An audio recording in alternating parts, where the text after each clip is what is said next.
오늘 추수감사주일이지만 특별히 다른 본문을 택하지 않고 하나님이 우리에게 순서대로 허락하신 말씀 속에 또 그 감사의 의미가 담겨 있지 않을까 싶어서 순서대로 그냥 말씀을 함께 나누고자 합니다. 누가복음 강의 49번째 시간 더 좋은 것이라는 제목으로 하나님 말씀을 증거하겠습니다. 오늘 추수감사주일이고 이제 목요일이 또 땡스기빙입니다만 우리가 매년 이 추수감사주일이 다가올 때마다 이 감사라는 글자를 여러 번 마음에 새겨봅니다. 저는 이 감사가 영어로는 이해가 되겠는데 땡스라고 하는 게 이렇게 절하다, 고맙다라는 이 어떤 배려의 뜻이 담겨 있다면 우리말로 왜 그거를 감사라고 표현을 했을까? 그 한자어인데 한자로 감사를 풀어봤더니 이런 뜻이 담겨 있더라고요. 네, 이 감자가 저 열매감이 아니고 뭡니까 이게? 예, 이게 느낄 감자예요. 우리가 감정할 때의 감입니다. 사라는 게 뭐냐면 그 베풀다라는 뜻이에요. 베풀다, 사례할 때 이 사자입니다. 베풀다. 그러니까 이거를 풀어서 직역하면 무슨 뜻이냐면 베푸는 마음, 그러니까 고마움을 느낀다는 뜻이에요. 고마움을 느낀다. 그러니까 저는 영어보다 우리말이 참 좋은 게 이 우리말 속에서 감사의 의미가 더 와닿습니다. 다시 말하면 감사는 표면적으로 감사하다는 말로 뱉는 것은 아무 의미 없다는 거예요. 네. 감사는요, 상대방이 느끼게 해줘야 된다. 정말 감사한 마음이 우러나와야 된다는 거예요. 나 정말 저 사람한테 너무 감사해. 나 저 사람한테 어떻게 더 해주지? 뭘 해주지? 라는 마음이 우러나오는 게 감사라는 거예요. 그냥 형식적으로 감사합니다. 땡큐. 그냥 인사치레로 하는 말이 아니라는 뜻이죠. 이 말을 우리에게 적용해보면 어릴 때 초등학교 다닐 때 학교에서 선생님이 어버이날이 되고 스승의 날이 되면 얘들아 선생님한테 감사해야지, 어버이한테 감사해야지, 카네이션을 만들어라, 또 이렇게 정성스럽게 편지를 써라. 그러면 엄마 아빠가 기뻐하실 거야. 그래서 선생님이 하라는 대로 다 시켜가지고 카네이션을 열심히 만들어요. 편지를 씁니다. 그거를 부모한테 드리면 너무 감사하는데 솔직하게 말하면 뭐가 감사한지 솔직히 잘 모르겠어. 마음속에서. 우러나오지 않습니다. 그때 어릴 때니까 그냥 먹여주셔서 감사한가? 재워주셔서 감사한가? 옷 사주셔서 감사한가? 근데 사람이 철이 들어가다 보면 나이가 들어가면 때가 돼서 결혼을 하게 되고 가정을 꾸리고 한 가정의 가장이 되고 부모가 되어서 아이를 길러보면 느껴집니다. 그 부모의 마음이. 그러면 어버이날이 되면 형식적으로 감사가 아니라 그냥 마음에서 우러나와서 감사한 거예요. 우리 어머니는 어떻게 이 힘든 순간을 견디셨지? 우리 아버지는 이 힘든 순간을 어떻게 이겨내셨지? 어떻게 우리들을 길러내셨지? 얼마나 알게 모르게 남몰래 흘리는 눈물이 많았을까 생각하면 감사한 마음이 막 우러나오는 거예요.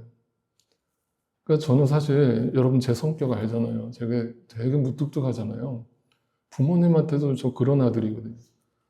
사랑한다는 말 해본 적 없고요. 남사 싫어서 해본 적 없고요. 감사하다는 말도 겨우겨우 어버이 때 나올까 말까요. 전화도 저는 잘 안 하고요. 미국 와서도. 근데 제가 바뀐 게 있어요. 나이가 들어가면서 자식을 키우다 보니까 제가 그 감사한 마음이 저절로 우러나오는 거예요. 요즘에는 수시로 전화를 드려요, 제가. 그 아버지가 왜 무슨 일 있냐? 뭐 이렇게 자꾸 네가 웬일로 그렇게 자주 전화를 하냐? 뭔 일이냐? 무슨 큰일 난 줄 알고. 아니요, 그냥 안부 전화 드렸어요. 잘 계시죠? 건강하시죠? 그 마음이에요. 네. 그러니까 감사는 마음으로 우러나와야 되는 거예요. 여러분, 그러면 이 말을 제가 왜 드리는가를 생각해 보세요. 하나님께 감사도 마찬가지겠죠.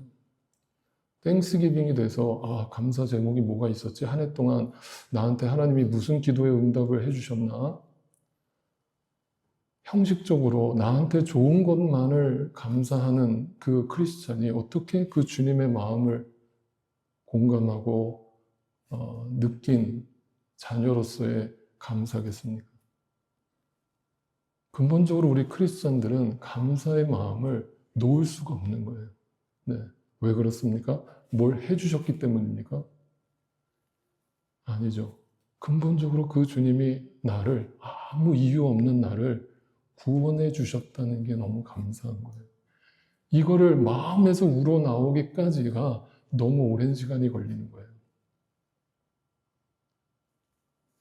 그래서 하나님께서 그 감사의 마음을 우리에게 알게 해주시기 위해서 저는 우리 인생을 통해서 하나님이 주시는 어떤 방법이 있다고 생각하는데 그 방법이 다른 게 아니에요.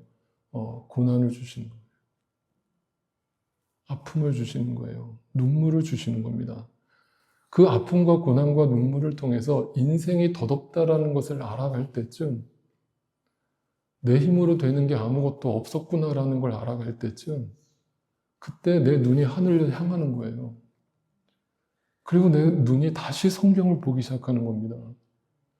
그리고 내가 젊은 날에 힘이 있을 때, 내가 똑똑한 줄 알 때 읽었던 그 말씀들은 다 형식적인 감사, 형식적인 신앙이었다면 어느 순간에 그 말씀들이 살아 움직이는 것을 경험하게 되는 거예요. 그 말씀들이 내 안에서 꿈틀거리고 나를 사로잡는 걸 경험하는 거예요. 그럴 때 말씀이 너무 달고 맛있는 거예요. 그러니까 말씀 좀 보세요, 말씀 좀 묵상하세요, 기도 좀 하세요 라고 아무리 제가 여기서 설교한들 그거는 형식적인 감사에 지나지 않고 형식적인 신앙생활에 지나지 않아요. 그런데 어느 순간 느끼는 거예요. 주님밖에 없는 거구나. 인생에서 내가 바라볼 것은 주님밖에 없는 거였구나. 내가 뭔가 대단한 존재인 줄 알았는데 아무것도 아니구나. 이것을 알아가는 게 인생인 거예요. 지난주 말씀을 좀 정리해 볼까요? 우리는 인생에서 진리를 찾고 싶어 해요. 그래서 영생이 무엇이냐라고 주님께 묻습니다. 주님, 내가 나름대로 하나님 말씀을 진리로 여기고 그 하나님 말씀을 읽어보려고 하는 율법 교사인데 정말 이 율법 안에 뭔가가 2%가 부족한 것 같은 느낌을 자꾸 받습니다. 예수님, 영생이 뭡니까? 어떻게 하면 영생을 얻을 수 있습니까? 라고 물었어요. 그랬더니 주님께서 야, 율법에 뭐라고 적혀 있냐? 하나님 사랑하고 이웃 사랑하라고 적혀 있습니다. 그래? 그럼 그대로 가서 해봐. 그거는 율법을 그대로 지키면 영생을 주신다는 말이 아니라 네 뜻대로 네가 성경을 읽은 대로 한번 문자 그대로 살아봐. 하나님 사랑하고 이웃을 사랑해봐. 이 말을 듣자마자 이 율법 교사가 어떻게 반응했습니까? 이렇게 반응했죠. 네, 주님, 내가 사랑해 보겠습니다. 내 이웃이 누굽니까? 라고 물었어요. 내가 이 사람을 이웃으로 생각하면 됩니까? 내가 사랑할게요. 내가 이 사람 품을 수 있습니다. 내가 원수 사랑할게요. 내 배우자, 이 배우자 진짜 말 안 듣고 절대 이 사람 안 바뀌는데 내가 한번 사랑해 볼게요. 내가 이 사람이 내 이웃입니까? 알았어요. 내가 한번 또 노력해 볼게요. 이렇게 대답하는 거예요. 그랬더니 주님이 그 율법 교사에게 들려주신 이야기가 뭐였습니까? 선한 사마리아인의 비유였어요. 그 이야기의 핵심이 뭐라고 했어요? 누가 강도 만난 자라고 그랬어요. 그 비유에서 강도 만난 자가 누구라는 거예요? 내가 할 수 있다라고 말하는 그 율법 교사가 강도 만난 자예요. 야, 너 지금 강도 만나서 다 죽어가는 존재가 누구를 사랑할 수 있다는 거야? 네가 그 몸으로 하나님을 사랑할 수 있어? 네가 그 몸으로 이웃을 사랑할 수 있어? 못해, 너는. 그러면 율법이 너를 도와줄 것 같아? 제사장도 그냥 지나쳐요. 레위인도 그냥 지나쳐요. 본체만체예요. 자기 의를 쌓기 위해서 자기들은 예루살렘 가서 예배드리기 정신없어요. 아무도 내가 죽어가는 것에 관심 없어요. 그때 유대 땅을 대표하는 율법과 하나님 율법을 대표하는 그 유대 땅에 그렇게 유대인들이 멸시하던 사마리아인이 유대 땅으로 걸어 들어오는 거예요. 그 선한 사마리아인의 모습이 누구라는 거예요? 우리 구주 예수 그리스도라. 우리가 그렇게 비난하고 모함하고 싫어했던 그 예수 그리스도가 나를 향해서 성큼성큼 걸어 들어오시는 거예요. 그리고 다 죽어가는 나를 향해서 아무도 거들떠보지 않는 나를 바라보시면서 나를 살려내시는 이야기. 그러면서 예수님 뭐라고 하셨어요? 자비를 베푼 사람, 그 사람이 선한 사마리아인인데, 선한 사마리아인은 마음속에 율법을 품고 들어오는 게 아니라, 우리를 정죄하기 위해서 쫓아오는 게 아니라 자비와 사랑과 긍휼을 품고 우리에게 다가오신다. 너도 가서 이처럼 살아라. 그 율법 교사는 누가 내 이웃입니까? 라고 물었지만 그거는 정답이 아니에요. 예수님이 뭐라고 질문합니까? 누가 그 강도 만난 자의 이웃이 되어 주었느냐? 너의 인생에 누가 너의 소망 없는 그 팔을 붙들어 주었느냐? 다 죽어가는 너를 누가 구원했느냐? 이거를 이 선한 사마리아 이야기가 들려주고 있는 거예요. 이 이야기예요. 이 이야기와 오늘 본문의 이야기가 정확하게 연결되는 거예요. 이게 따로따로 보면 안 되는 거예요. 그래서 또 오늘 본문의 이야기도 우리가 너무 잘 아는 이야기잖아요. 이 이야기도 우리가 흔히 어떻게 적용을 합니까? 교회에서 봉사가 중요합니까? 예배가 중요하죠. 절대 주일 예배 시간에 저기 봉사한답시고 밑에 먼저 내려가지 마세요. 늦게 올라오지 마세요. 무조건 예배가 중요합니다. 그 틀린 말 아니에요. 여러분 맞는 말이에요. 예배가 가장 우선순위가 돼야 되죠. 절대 예배보다 우선순위가 아닌 건 없어요. 근데 단순하게 그 얘기를 하시려는 게 아니에요. 이 이야기가 어떻게 선한 사마리아 이야기와 연결되는가 이제 들어보세요. 한 가을에 마르다라고 하는 여인과 마리아라는 여인이 자매가 함께 살고 있었습니다. 주님이 그 집에 방문을 하게 됐습니다. 그런데 이 마르다는 뭔가 열심히 일을 합니다. 어떤 일로 열심히 하는 거예요?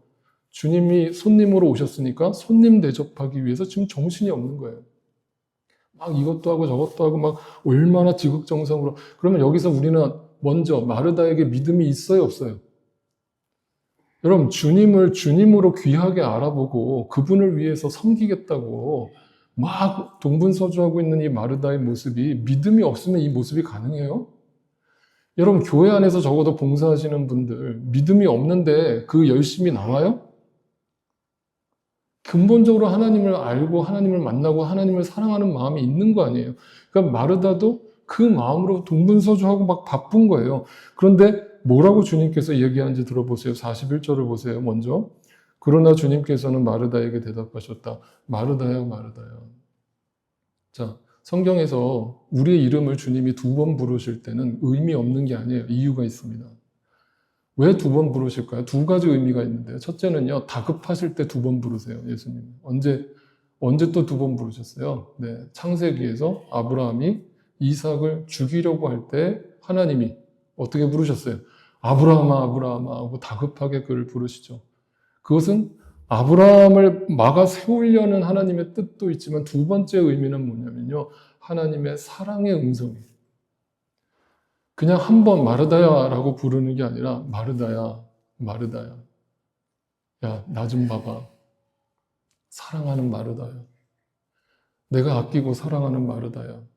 네가 왜 지금 동분서주하고 왜 그렇게 바쁜지 내가 너 알아. 네 마음 알아. 나 섬기려고 하는 거잖아. 뭔가 나한테 하나라도 더 대접하고 싶은 마음이잖아. 알아. 라는 다급함과 사랑의 메시지가 함께 담겨 있어요. 마르다야, 마르다야 불렀어요. 그런데 뭐라고 대답하세요? 너는 많은 일로 염려한다. 그 많다라고 하는 게 하나님의 일일까요?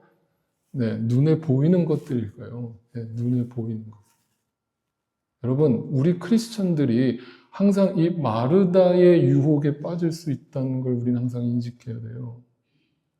우리는 자꾸 주님 앞에서 많은 걸 해야만 뭔가 주님이 기뻐하실 거라는 큰 착각을 하는 거예요. 내가 이대로 있어도 되나? 내가 뭐라도 해야 되는 거 아닌가? 라면서 막 많은 것을 막 동분서주해요. 그리고 이걸 하나님께 영광 올려드린다고 해요. 그런데 그게 어떤 상태로 열매로 나와요? 많은 일로 인하여 뭐가 해요? 감사가 나오는 게 아니라 뭐가 나와요? 염려가 생겨요. 염려가 생겨요. 여러분이 지금 고민하는 이유는 다른 한 가지예요. 생각이 많아서 그렇잖아요. 너무 생각이 많고 내가 이것저것 정리가 안 돼 있는 거예요. 정리가 안 되니까 고민만 늘어가요. 염려만 늘어가요. 이 땅에 눈에 보이는 것에 자꾸 내 마음이 뺏겨요. 그 상태로 있으니까 어떤 열매가 또 나타나요? 들떠 있어요. 이 들떠 있다라는 단어가 뭐냐면요. 뿌리가 없이 흩날리다 이 뜻이에요. 흩날리다. 여기저기 바람에 나는 겨와 같이 막 날아다니는 거예요. 그러니까 신앙생활을 하는데 가만 보면 마르다같이 신앙생활하는 사람들이 너무 많아요. 막 정신없이 바빠요. 그런데 뭐가 바쁜지 본인도 잘 몰라요.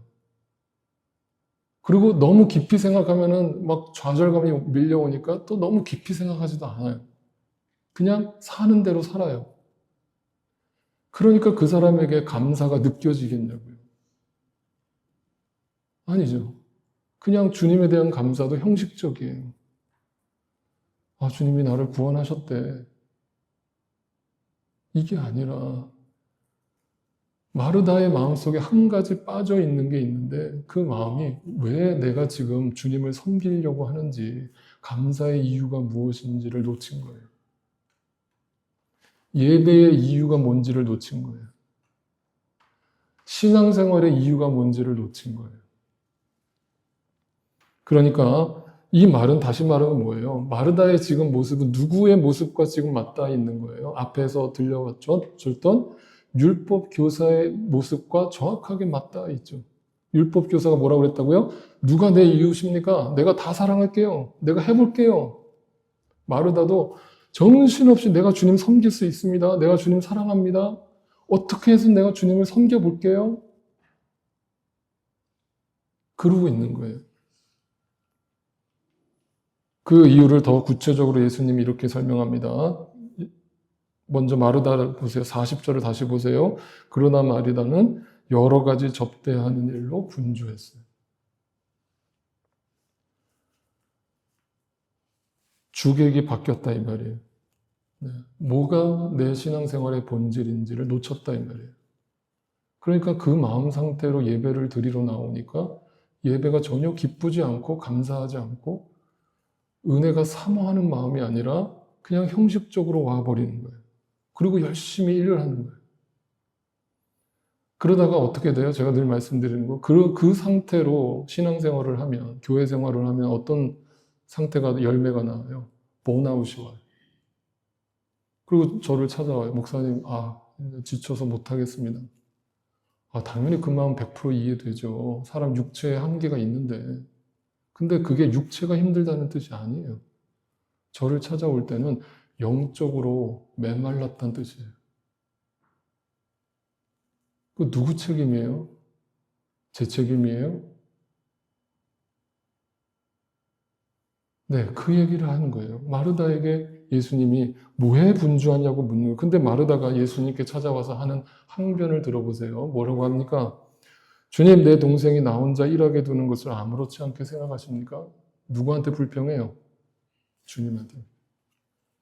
주님, 내가 이렇게 열심히 일을 하고 있는데 어떻게 나를 도와줄 사람을 하나 안 보내주시고 어떻게 저 사람은 그냥 맨날 그냥 은혜만 받고 저렇게 가만히 있고 아무것도 안 하고 나만 맨날 이렇게 교회에서 죽어라고 봉사하고 주님 너무하신 거 아닙니까? 라면서 감사가 사라졌고 불평과 원망이 나오면서 그 대상이 하나님께로까지 나아가요. 그러니까 영적으로 메말릴 대로 메마른 상태. 전혀 감사가 없고 찬양이 없고 기쁨이 없어요. 뭐라고 얘기합니까? 가서 거들어 주라고 내 동생에게 말씀해 주십시오 라면서 이제는 내가 막 짜증이 나니까 불평이 막 일어나니까 그 다음 수순은 뭐냐면 정죄예요. 정죄. 저 사람은 왜 저렇게 못해? 저 사람은 왜 나처럼 안 해? 막 정죄의 시선으로 사람들을 바라보기 시작합니다. 여기 무슨 사랑이 있고 여기 무슨 감사가 있고 무슨 은혜가 있어요. 그런데 마르다는 다시 말씀드립니다. 주님을 모르는 사람이 아니에요. 주님을 열심히 섬기려고 하는 사람이고 주님을 따르려는 사람이에요. 단지 율법교사처럼 여전히 자기 의가 살아있어서 내가 뭔가를 할 수 있다고 생각하는 거예요. 그 얘기예요. 그때 주님이 정답을 알려주십니다. 42절입니다. 그러나 주님의 일은 많지 않거나 하나뿐이다. 이게 참 어려운 말입니다. 이게 세 번역이 나름대로 이 번역을 쉽게 한답시고 번역을 했는데 도저히 이게 무슨 말인지 못 알아듣겠어요. 이게 무슨 말이에요 도대체? 제가 원어를 들여다보니까 이 뜻이 이런 뜻이에요. 이렇게 말씀드릴게요. 마르다야, 너에게는 많은 것이 있는 것 같지만 뭔가 중요한 거 한 가지가 빠졌어. 그 중요한 걸 하나 놓쳤어.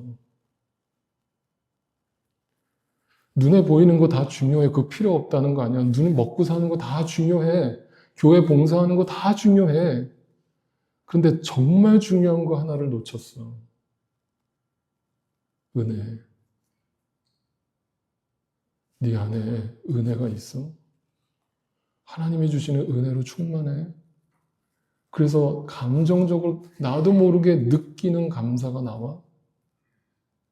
느끼는 찬양이 나와? 이 얘기를 묻고 계시는 거예요. 그러니까 마리아를 향해서 예수님이 뭐라고 그럽니까? 마리아는 좋은 몫을 택하였다 그래요.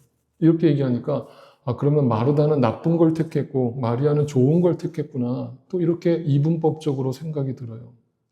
근데 영어로 보니까 뭐라고 돼 있어요? Mary has chosen the better part라고 돼 있어요. 그러니까 better라는 건 뭐예요?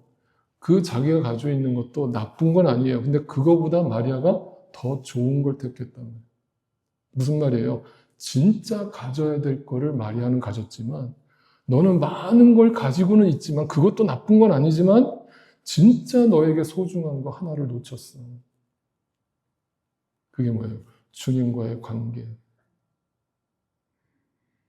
주님과의 관계를 통해서만 얻어지는 기쁨, 감사, 찬양, 은혜.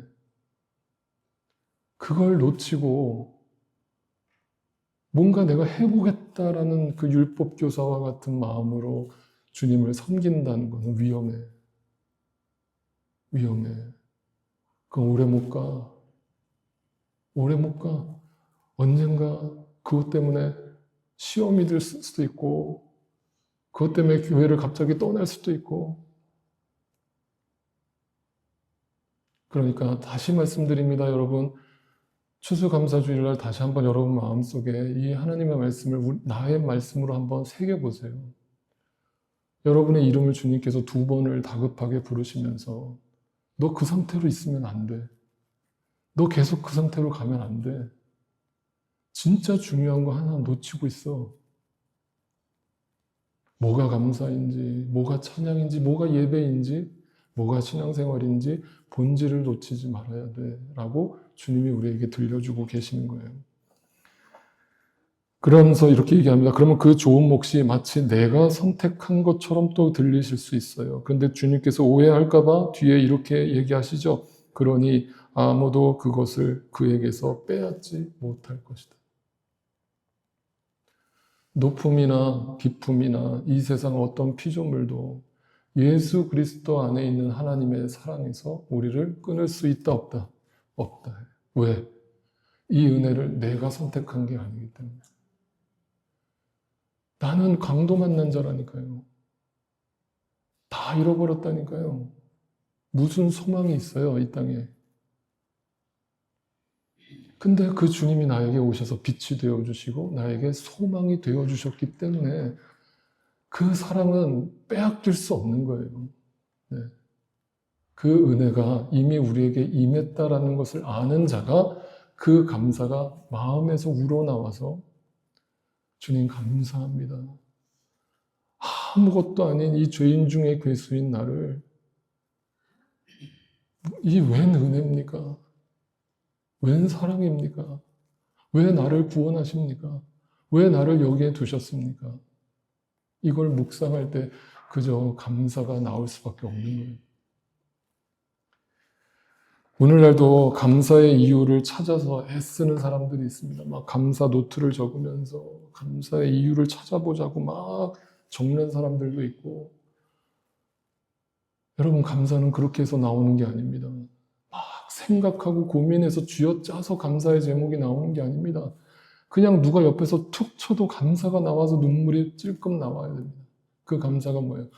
주님이 나를 살려주시고 주님이 나를 구원해 주시고 그 은혜가 너무 감사해서 너도 이와 같이 해라 라고 하는 그 주님의 음성을 듣고 그 은혜를 그저 아무 대가 없이 흘려보내주는 것에 불과해.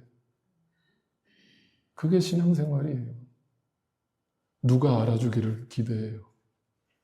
누가 알아주기를 바래요. 아니에요. 제가 이렇게 혼자 방에서 묵상하다가 간혹 그렇게 종종 저도 모르게 갑자기 어떤 찬송가 가사가 떠오를 때가 있어요. 이번 주가 그랬어요. 말씀을 준비하는데 이 가사가 갑자기 떠올랐어요. 감사주일에 부를 게 적합할지 모르겠어요. 근데 그냥 하나님이 제 마음속에 이 찬양 가사를 주시는데 일주일 내내 이 찬양 가사를 읊조리면서 기도를 했어요. 내 맘에 주여 소망 되소서 주 없이 모든 일 헛되어라 밤이나 낮이나 주님 생각 잘 때나 깰 때 함께 하소서. 이 찬양을 부르는데 어디서 제 마음에 탁 꽂혔냐면 이 찬양도 제가 수도 없이 불렀거든요. 근데 이 찬양의 가사의 의미를 제가 느꼈어요. 내 마음에 주여 소망이 되소서. 소망은 빛과 같은 거예요. 내 삶의 어둠이에요. 번잡해요. 근심이 많아요. 여러 가지 일들이 내한테 쌓여 있어요. 막막해요. 빛이 안 보여요. 근데 그 주님이 나에게 빛으로 오셔서 소망이 되어주세요. 주 없이 모든 것이 헛되다는 걸 이제 알았어요. 내가 놓치고 살던 게 뭔지 알았어요. 내가 뭘 놓치고 여전히 내가 할 수 있다라고 떠들고 다녔는지 이제 알았어요. 마치 베드로가 주님 앞에서 주님 절대 저는 주님 배신 안 합니다. 걱정하지 마세요. 저만 믿으세요. 꺾기요. 그 나구름 소리에 나 예수 모릅니다. 예수가 누구요? 나 예수 모릅니다. 나 살려주세요. 내 목숨 소중합니다. 나 먹고 사는 게 더 중요해요. 그 사람에게 어떻게 주님이 소망이겠어요? 그 사람에게 어떻게 주님만이 주 없이 모든 일 헛되어라는 이 고백이 와 닿겠어요? 감사가 뭐예요, 여러분? 찬양이 뭐예요? 예배가 뭐예요? 신앙생활이 뭐예요? 이 고백이 여러분 마음속에서 저절로 터져 나올 때 그때부터 신앙생활의 시작이에요.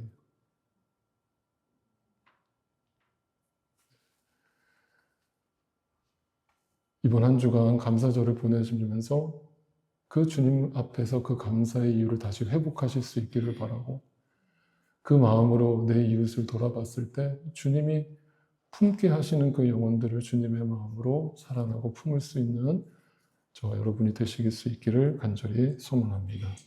기도하시겠습니다.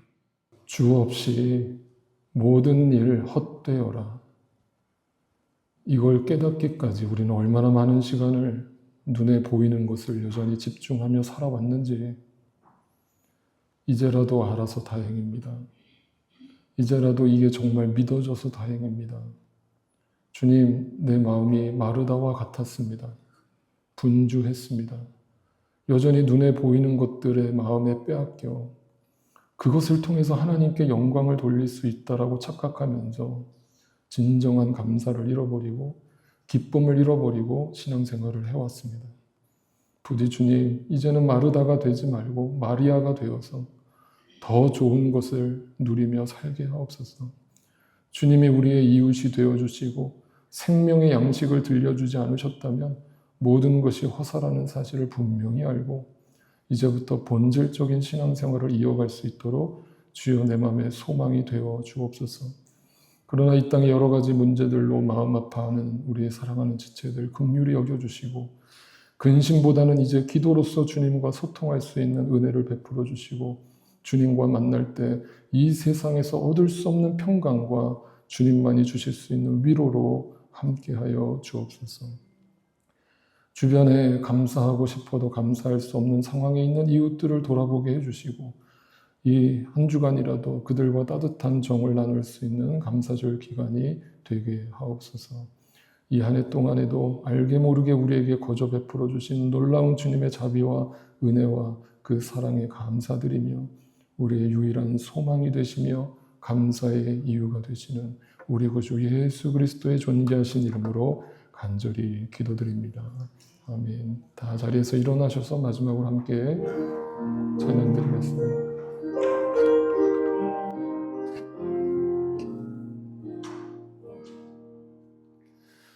내 맘에 주여 소망 되소서. 주 없이 모든 일 헛되어라. 밤이나 낮이나 주님 생각 잘 때나 깰 때 함께 하소서. 지혜의 주여 말씀으로서 언제나 내 안에 계시소서. 주는 내 아버지 나는 아들. 주 안에 내가 늘 함께하네.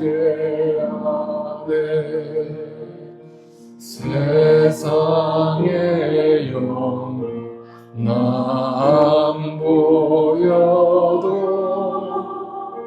언제나 주님은 나의 기억. 주님만 내 맘에 계시오니 영원한 주님 참 귀하셔라. 영원한 주님 내 승리의 주어는 하늘의 기쁨을 주옵소서. 어떤 고난이 닥쳐와도 나의 주여 소망하소서. 다시 한 번만. 어떠한 고난이 닥쳐와도 어떠한 고난이 닥쳐와도